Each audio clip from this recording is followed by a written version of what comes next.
You, sir, in the green shirt. Yes, in the second row. Yep. Hello. I want to thank everyone for providing this opportunity. I just have a question, like policy question. So many people might know about Khashoggi.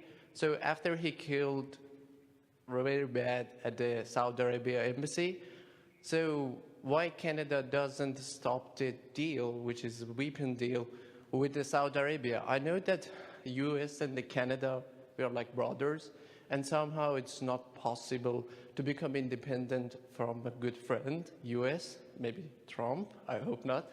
But why you at least don't try to become independent, not be a partner of a crime, like selling weapons?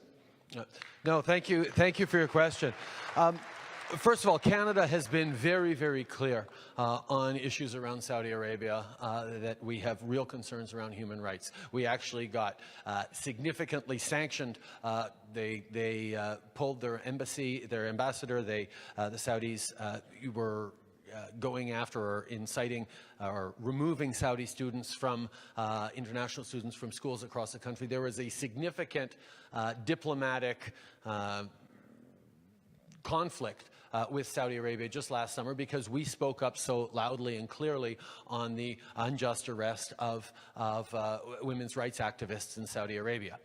Further to that, the killing of Jamal Khashoggi is something that I brought up directly with the Crown Prince as something that Canada has very serious concerns about. There is nothing more concerning than the murder of a journalist who's busy doing their job because they are embarrassing or challenging to a particular regime. That is one of the foundations of any free society, and the world rightly needs to stand up clearly to highlight that. But the greatest humanitarian disaster or crisis going on in the world right now is actually the war in Yemen. And we have been pushing very hard on Saudi Arabia and others to bring a ceasefire to Yemen.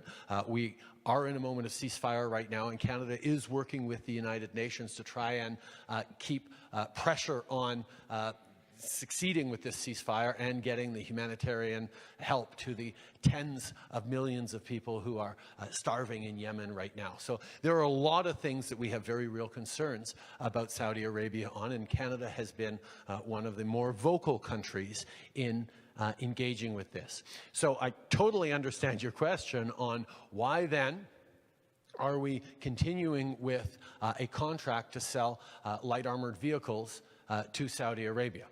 Now, this comes to a challenge of the rule of law. Canada, under the previous government, signed a contract to sell these light armored vehicles to Saudi Arabia. And when the government changes, Canada, as a country of the rule of law, needs to respect its contracts. As I've said, we are looking into the export permits, and we are looking for ways to demonstrate that this is not entirely in keeping with what Canadians want, particularly given recent impacts. But it also is a question of the folks who, because of this contract, have jobs in London, Ontario, good engineering jobs that they felt were secured, that were building their families on, and now are possibly in a more challenging position. So we are working carefully with what is a very complex issue with no clear answers, but I can tell you we will continue to stand up very clearly and unequivocally for human rights around the world in regular ways. The contract is a difficult one that I can't even talk about much more than I already have, because part of the deals of the contract the previous government signed is you can't talk about what's in the details of the contract that was signed. So there's a lot of work to do to try and figure this out, and we are doing that work. Thank you very much. Question from down here. You, sir, in the black t-shirt. Yes.